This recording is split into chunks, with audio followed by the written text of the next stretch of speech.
Bom, o capítulo 20, meus irmãos, ele tem como título do capítulo sobre o Evangelho e a extensão da sua graça. E é sobre isso que nós vamos começar a estudar nos próximos dias, essa questão que envolve o Evangelho. Precisamos entender, sobretudo, o que é o Evangelho.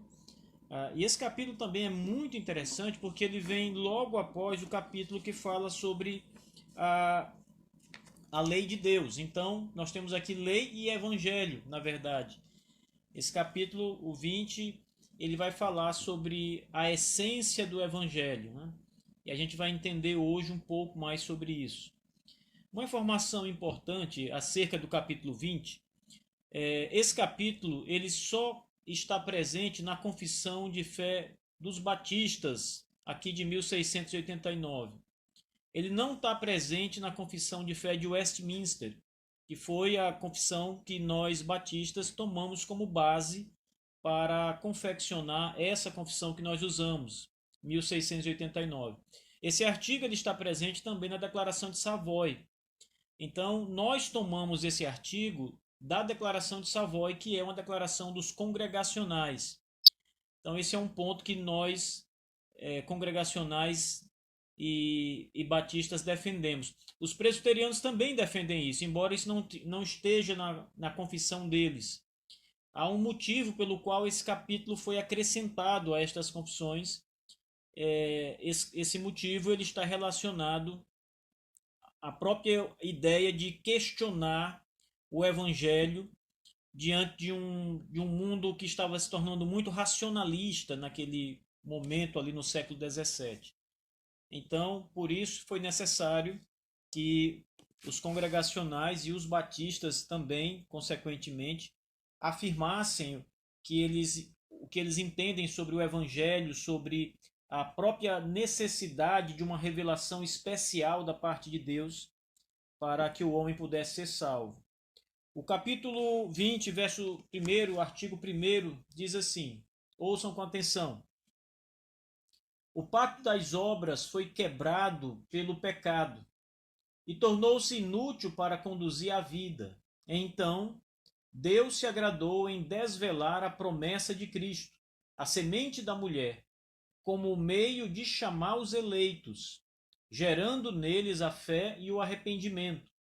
Nessa promessa, a essência do evangelho foi revelada e é feita eficaz para a conversão e a salvação dos pecadores.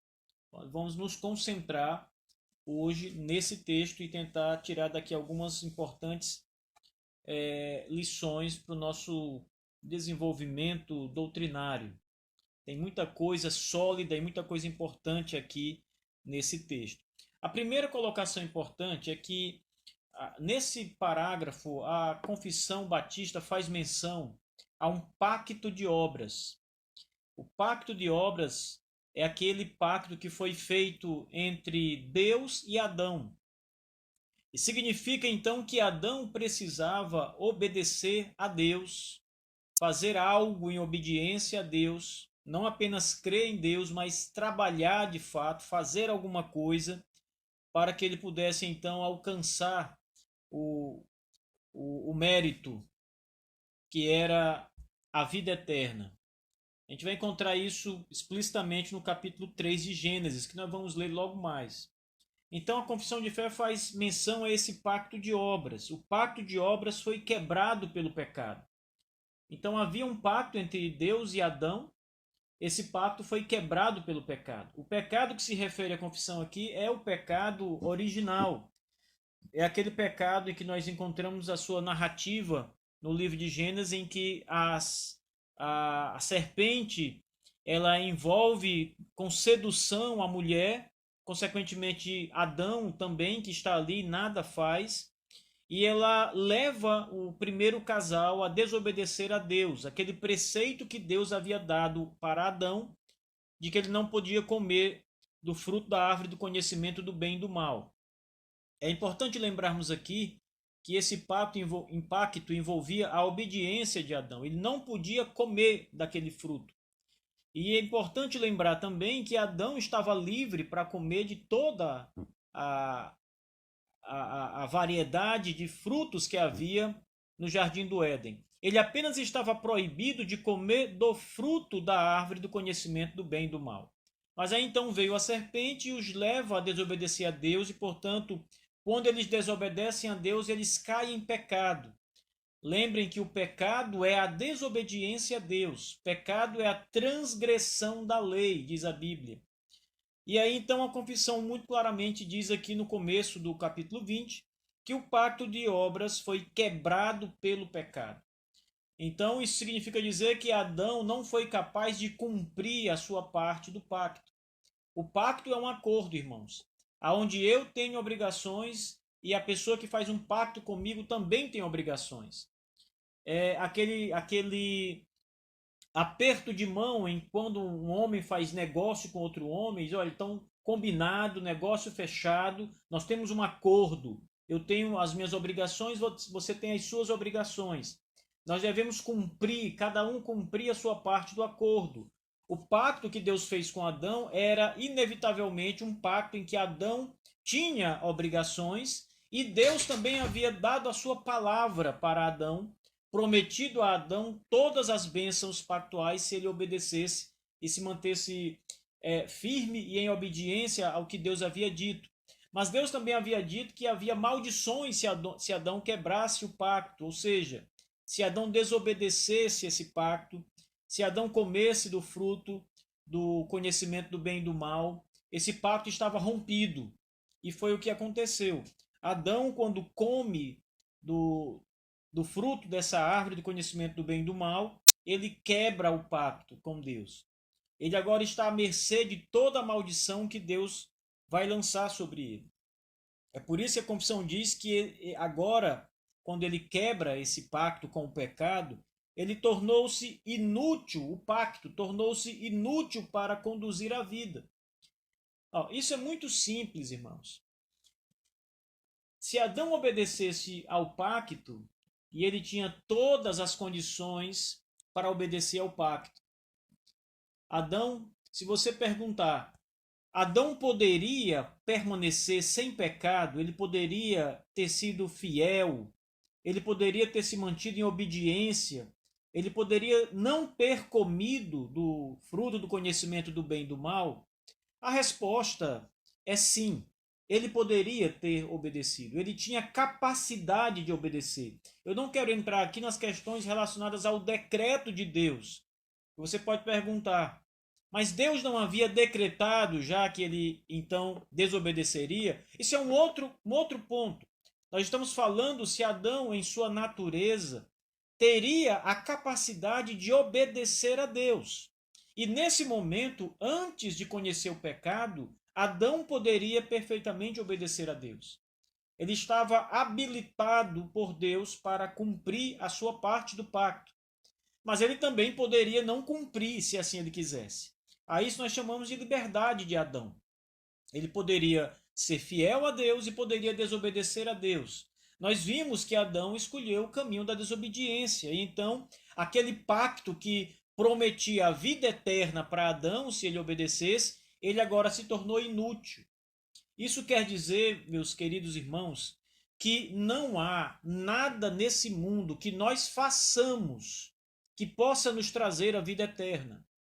Muita gente acredita que se obedecer à lei de Deus vai conseguir a vida eterna. Mas isso é um erro dobrado. Primeiro, porque ninguém consegue obedecer à lei de Deus. Isso porque todos somos pecadores. Quando Adão desobedeceu a Deus neste pacto de obras, ele caiu em pecado e toda a raça humana que estava nele caiu em pecado com ele. Isso quer dizer que todos os seres humanos que procedem de Adão, e todos procedem de Adão, todos são pecadores como ele. A natureza de Adão se tornou uma natureza corrompida a partir do momento em que ele cai em pecado. Assim, todos os descendentes de Adão nascem com uma natureza corrompida. Nós não temos mais aquela habilidade ou poder que Adão tinha antes do pecado de obedecer à lei de Deus, o que Deus havia ordenado. Ninguém hoje é capaz de obedecer. Todos nós somos inclinados ao pecado, nós já vimos isso uma centena de vezes nos nossos estudos. Essa é a realidade. É por isso que esse pacto ele se tornou inútil. Primeiro, porque ninguém pode obedecê-lo. Segundo, porque a salvação não está alicerçada num pacto de obras. E é aqui que vai entrar o capítulo 3 do livro de Gênesis, capítulo 3, versículo 15. Essa passagem, irmãos, é uma passagem muito importante nas Escrituras Sagradas, porque ela apresenta a promessa do Evangelho. Aqui nós temos exatamente apresentado o Evangelho da graça de Deus em Cristo Jesus. Veja o que diz então o texto, Gênesis capítulo 3. Gênesis capítulo 3, nós vamos ler o verso 15. É o verso 15 em diante, para que tenhamos aqui uma maior clareza do texto. Gênesis 3, a partir do verso 15. Disse porém inimizade entre ti e a mulher, entre a tua descendência e o seu descendente. Este te ferirá a cabeça, tu lhe ferirás o calcanhar. E a mulher disse: multiplicarei sobremodo os sofrimentos da tua gravidez. Em meio de dores darás à luz filhos. Teu desejo será para o teu marido e ele te governará. A Adão disse: visto que atendeste à voz de tua mulher e comeste da árvore que eu te ordenara não comesse, maldita é a terra por tua causa. Em fadigas obterás dela o sustento durante os dias da tua vida. Ela produzirá também cardos e abrolhos, e tu comerás a erva do campo. No suor do teu rosto comerás o teu pão, até que tornes a terra, pois dela foste formado, porque tu és pó e ao pó tornarás. E deu o homem o nome de Eva, a sua mulher, por ser mãe de todos os seres humanos. Fez o Senhor Deus vestimentas de peles para Adão e sua mulher, e os vestiu. Note que um pouco antes do texto que nós lemos aqui, nós vamos encontrar aqui no verso 15 a promessa do evangelho sendo anunciada. Visto que isto fizeste, vamos só olhar para o verso 15 agora. Visto que isto fizeste, maldita és entre todos os animais domésticos e entre todos os animais selváticos. Rastejarás sobre o teu ventre e comerás pó todos os dias da tua vida. Verso 15. Porém inimizade entre ti e a mulher, entre a tua descendência, aqui ele está falando com a serpente, entre a tua descendência e o seu descendente, o descendente da mulher, o Senhor Jesus Cristo. Jesus Cristo procede de Eva.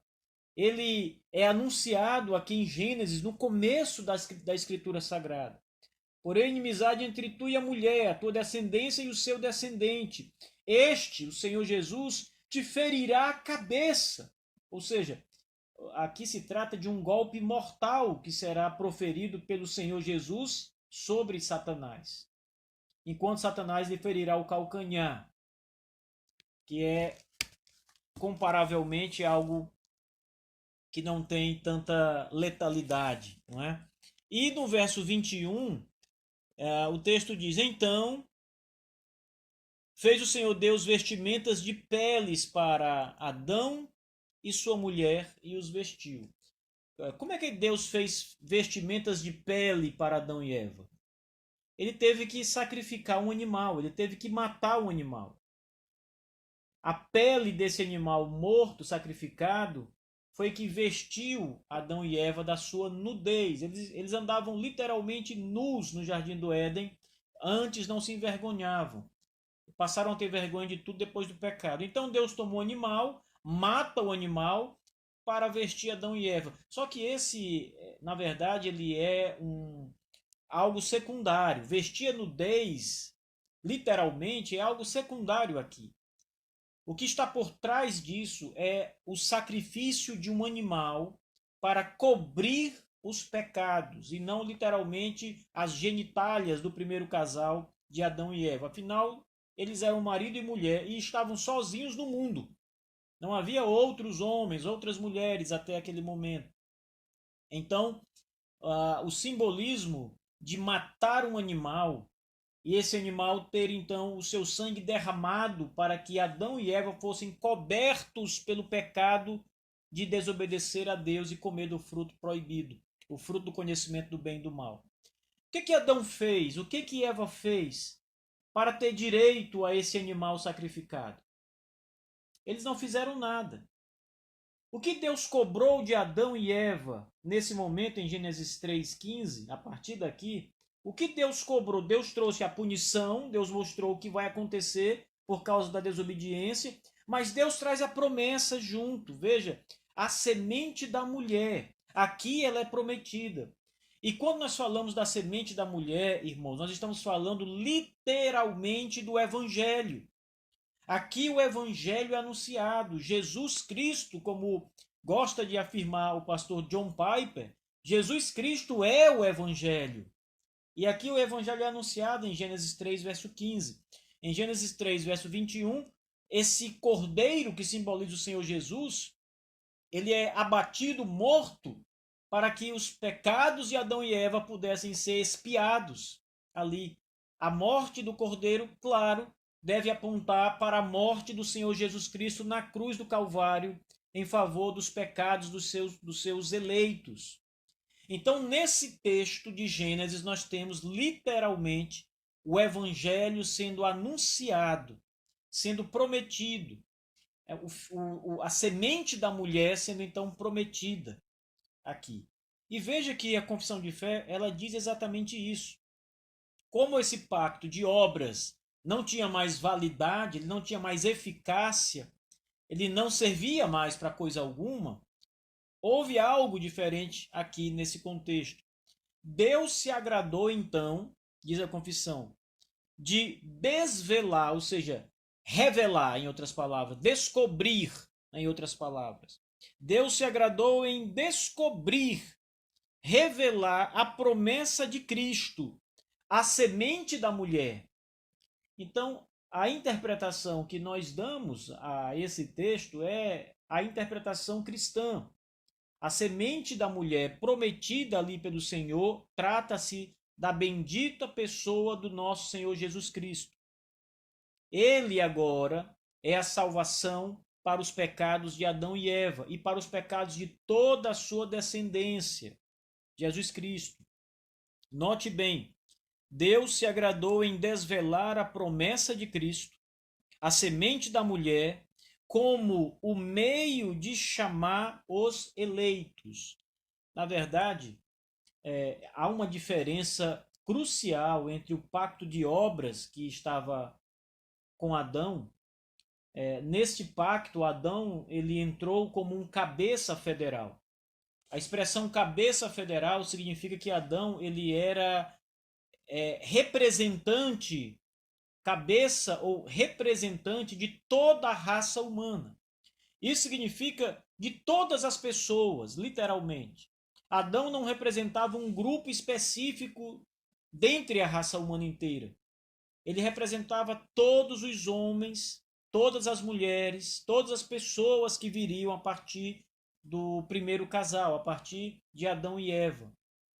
A todo mundo, meus irmãos, todas as pessoas do planeta Terra, de todas as gerações, procedem e têm descendência neste casal, Adão e Eva. Então, claro que isso, para a ciência moderna, chega a ser motivo de piada e um completo absurdo para eles, mas isso é o testemunho da palavra de Deus. Essa é a revelação do Espírito Santo que nós cremos, reconhecemos, entendemos, acreditamos que o homem veio de Adão e Eva, o primeiro casal criado.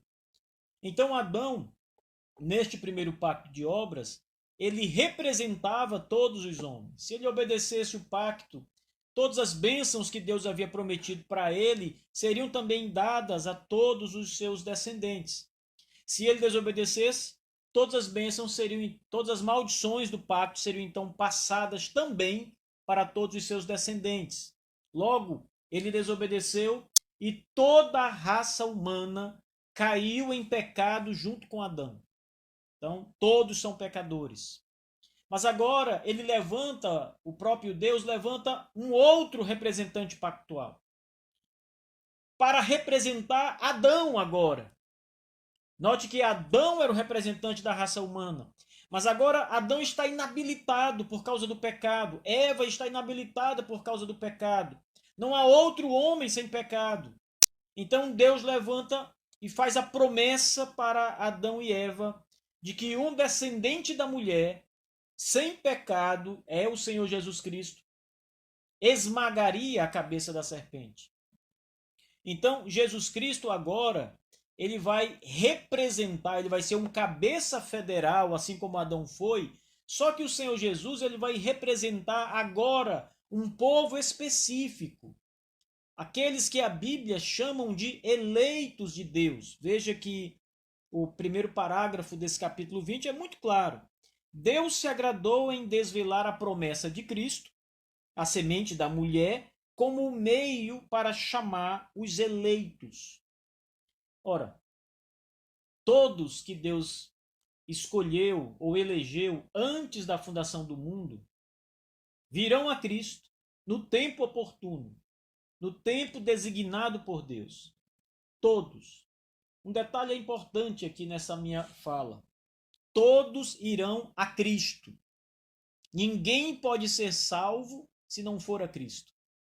E estes eleitos virão a Cristo porque Cristo os representa nesse pacto. O pacto é entre Deus e o seu Filho Jesus Cristo. É um pacto trinitário, na verdade. É entre a Trindade, para ser mais exato, e Jesus Cristo, o homem, o Deus homem. A semelhança de Adão, que era homem, o representante pactual também precisava ser um homem. Um homem sem defeito, sem pecado, assim como Adão era sem pecado. Mas ele também agora precisava ser Deus. Por isso, Deus homem vem ao mundo, ele é a semente da mulher, e ele vem para representar como cabeça federal os eleitos de Deus, aqueles que foram eleitos antes da fundação do mundo. E esses eleitos virão a Cristo no seu tempo, no tempo determinado. Como eles virão a Cristo? A confissão então prossegue dizendo que Deus vai gerar neles, nos eleitos, a fé e o arrependimento. Eles não virão sem crer em Jesus. Aqui, meus irmãos, é importante apresentar algumas questões para vocês.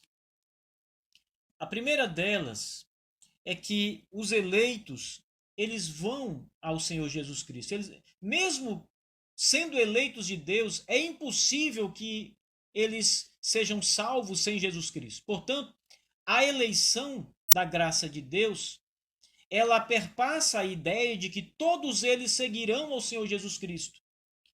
Mas nenhum eleito, nenhum dos homens que Deus elegeu, eles nascem com a fé. É preciso que em determinado momento da vida deles, depois de nascidos, depois de virem ao mundo, o próprio Deus, por meio do Espírito Santo, lhes dê a fé, conceda-lhes a fé, gere neles a fé no seu coração. Com essa fé, que é um dom de Deus, conforme Paulo apresenta na sua carta aos Efésios, eles então são levados a crer e a confiar em Jesus Cristo de todo o seu coração. Eles não tinham essa fé antes, mas como são eleitos de Deus, Deus lhe concede a fé no tempo oportuno para que eles creiam em Jesus de todo o seu coração. É por isso que a fé ela é retratada de maneira muito exata nas Escrituras como um dom de Deus, uma dádiva de Deus para nós, os eleitos de Deus. Além da fé, a Bíblia também diz que Deus gera o arrependimento, ele concede o arrependimento aos eleitos. Aqui trata-se do arrependimento para a vida eterna. O arrependimento que de fato leva o homem a ter tristeza para a vida eterna, e não a tristeza que se chama mero remorso, que leva o homem a continuar numa vida miserável de pecados, mas uma tristeza profunda que leva o homem aos pés de Cristo e a confessar o seu pecado e a lutar contra os seus pecados. Deus, ele então concede a todos os eleitos a fé e o arrependimento. É assim que Deus chama em Cristo os seus eleitos. É por meio da operação do Espírito Santo que o Senhor vai chamar cada um dos eleitos, ao qual Jesus Cristo agora representa nesse pacto, que não é mais um pacto de obras, nós estamos falando agora de um pacto da graça de Deus. É um pacto gracioso. Qual é a diferença aqui entre obras e graça? É porque no pacto de obras, como nós vimos, Adão precisava fazer algo, manter-se em obediência, não comer do fruto. No pacto da graça, nós não precisamos fazer coisa alguma. Na verdade, Cristo é quem faz todas as coisas. Ele cumpre a lei de Deus. Ele obedece ao Senhor Jesus em todas as coisas. Ele vai até o Calvário, ele vai até a cruz, ele faz tudo o que é necessário ser feito para que o homem seja salvo. E ele mesmo é aquele cordeiro sem defeito que precisa ser imolado, cujo sangue precisa ser derramado para que haja remissão dos pecados, como simbolizado lá em Gênesis 3, verso 21. Quando Deus mata um animal e toma as vestes daquele animal e cobre a nudez de Adão e Eva. Assim, Cristo, ao ir para a cruz, ao morrer, ele nos cobre da nossa nudez, ou seja, do nosso pecado, da nossa imoralidade. Com ele mesmo é a nossa cobertura. Isso é o Evangelho. Note que o capítulo é sobre o Evangelho. O que é o Evangelho? O Evangelho é isso. É Deus enviar o seu Filho para morrer em nosso lugar, gratuitamente, cumprindo toda a lei de Deus, que Adão não cumpriu, mas que Jesus Cristo cumpriu por nós, e atribuindo, imputando a cada um de nós a fé e o arrependimento e a justiça de Jesus Cristo, a justiça da obediência, o mérito da obediência do nosso Senhor Jesus Cristo. Tudo é aplicado sobre nós gratuitamente. Ora, o que nós fizemos para receber do Senhor a salvação? Nada, coisa alguma, absolutamente nada. Nós nem mesmo obedecemos ao Senhor Jesus, nós somos desobedientes. Nós temos uma natureza pecaminosa que nos decepciona o tempo todo, que nos mostra o quão pecaminosos nós somos. O tempo todo estamos vendo isso, irmãos. Portanto, não há nada em nós mesmos que seja apresentado como uma evidência de que nós merecemos ou fizemos por onde. Todas as evidências apontam o contrário. Nós somos especialistas em desobedecer a Deus, em nos rebelar contra o Evangelho. Então, o pacto da graça é esse pacto em que a semente da mulher prometida lá no Éden vem ao mundo, morre na cruz para nos salvar. Nós somos cobertos com o seu sangue. A grande oferta é o próprio Senhor Jesus Cristo. E o nosso inimigo, Satanás, o inimigo primitivo lá do Éden, que levou nossos primeiros pais ao fracasso, ele será então completamente vencido pelo Senhor Jesus. A Escritura diz claramente que Cristo esmagará a serpente com os seus pés. Ele o destruirá, diz a Bíblia, com o sopro da sua boca, a sua palavra. Então, isso é o que significa evangelho. E é isso que a confissão está dizendo aqui nesse primeiro parágrafo do capítulo 20. O evangelho de Jesus Cristo. Veja, nesta promessa, a essência do evangelho foi revelada. O que está revelado em Gênesis 3,15, em Gênesis 3, verso 21, essas passagens que falam da promessa da semente da mulher e que falam do sangue derramado para cobrir, do sacrifício de um animal para cobrir a nudez ou o pecado de Adão e Eva, é o que a confissão chama aqui de a essência do evangelho. E verdadeiramente, meus irmãos, aqui está o evangelho da graça de Deus. O evangelho da graça se resume nisso. Nós não merecemos, mas Deus enviou o seu Filho amado para morrer em nosso lugar. É exatamente com as imagens que são prefiguradas no Antigo Testamento, ali em Gênesis, que o nosso Senhor Jesus se apresenta. Ele é o cordeiro que foi morto. Ele é a semente da mulher. Ele veio de Eva. Ele tem uma natureza humana. Então ele tem uma procedência humana. A genealogia do nosso Senhor Jesus Cristo está registrada em Mateus e em Lucas. Ambas as genealogias apresentam Jesus na sua natureza humana, o Jesus homem, aquele que foi gerado no ventre de Maria. Embora tenha sido gerado pelo Espírito Santo, como diz a Escritura, contudo, ele também tem a natureza humana. E como homem, ele é da descendência de Maria. Ele tem parentes humanos. E foi esse homem, Cristo Jesus, sem defeito, sem pecado, movido pelo Espírito Santo de maneira muito especial, cheio do Espírito Santo, para ser mais claro, que nos representou como eleitos de Deus neste pacto da graça. E tudo que o nosso Senhor Jesus Cristo fez agradou o seu Pai, Deus o Pai. Deus então está satisfeito com a obra do nosso Senhor Jesus Cristo. E o próprio Senhor Jesus, diz o profeta Isaías, verá o resultado da sua obra e ficará contente, alegre. Portanto, tudo que o Senhor Jesus Cristo fez na cruz do Calvário, meus irmãos, contando da sua obediência perfeita sobre a terra, foi aplicado gratuitamente na nossa conta, na conta dos eleitos de Deus. A extensão do Evangelho, nós podemos notar que ele não é uma extensão infinita, ele abrange os eleitos de Deus. O Evangelho, a graça do Evangelho é derramada tão somente àqueles que Deus amou antes da fundação do mundo, elegendo-os para a vida eterna por meio do Senhor Jesus Cristo. São estes que vão receber a fé, estes que vão receber o arrependimento.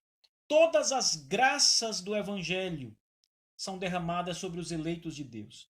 Então, a Confissão de Fé Batista, de 1689, capítulo 20, parágrafo 1º, termina a sessão dizendo que nessa promessa da semente da mulher, a essência do Evangelho está revelada.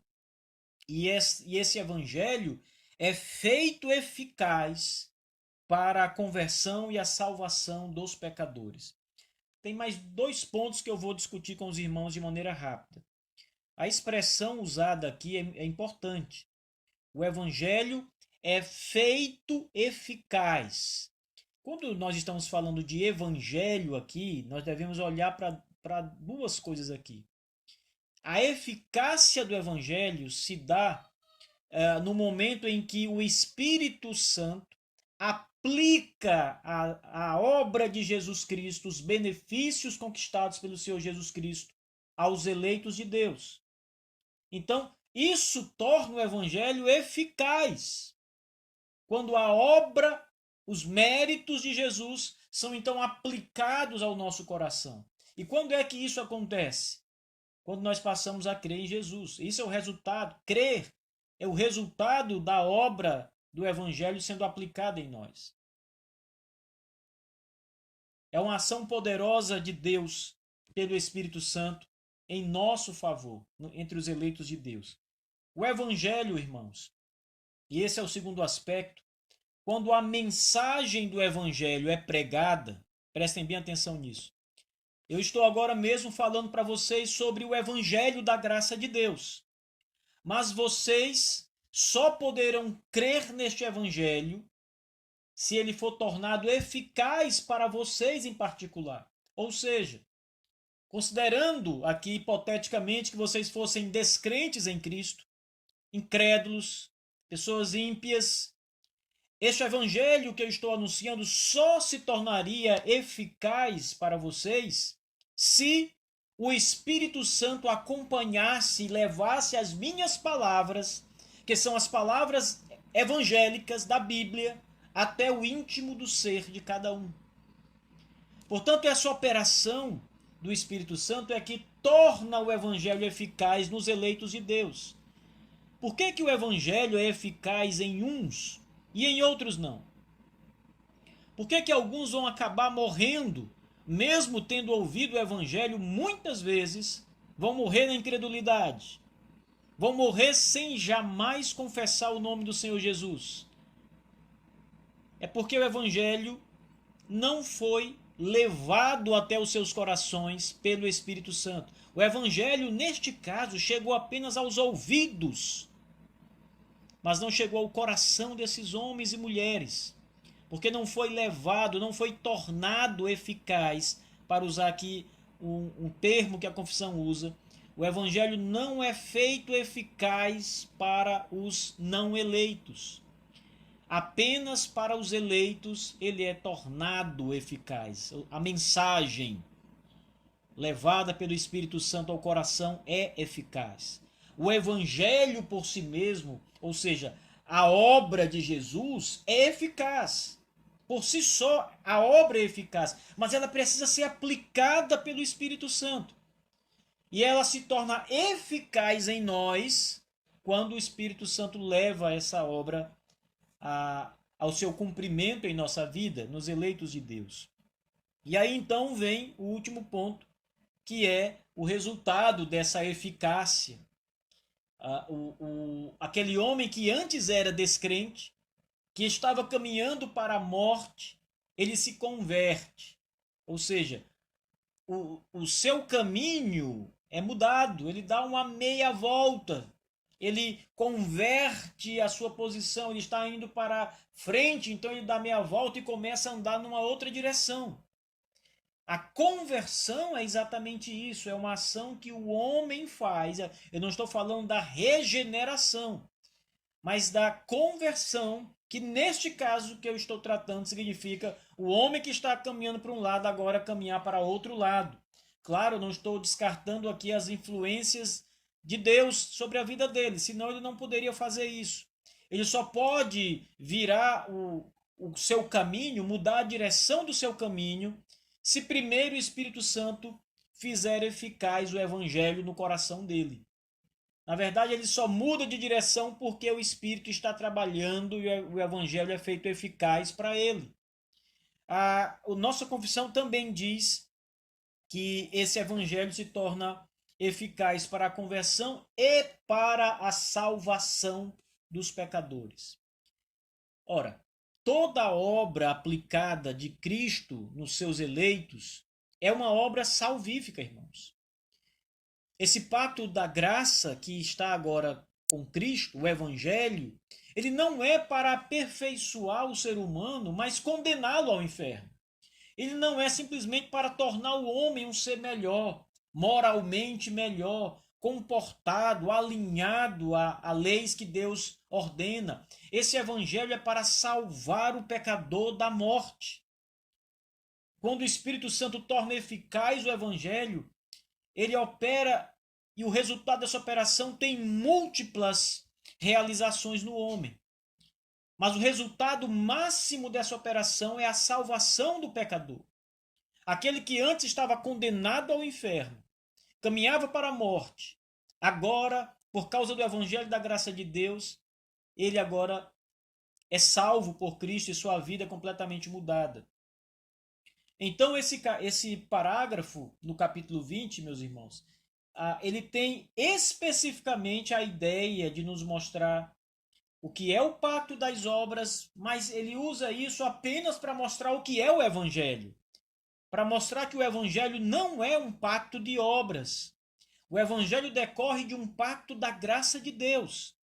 E é importante frisar a essência do Evangelho, que é o que está sendo dito aqui. A essência do Evangelho é Cristo morreu pelos pecadores. A salvação é pela graça de Deus, ou seja, para pecadores que não merecem.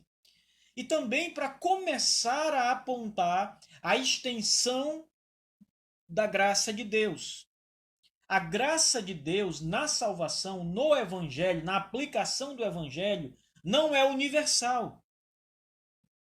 O Evangelho não alcança todas as pessoas, não porque há alguma limitação no Evangelho, ou limitações na obra de Jesus, por assim dizer, para ser mais claro.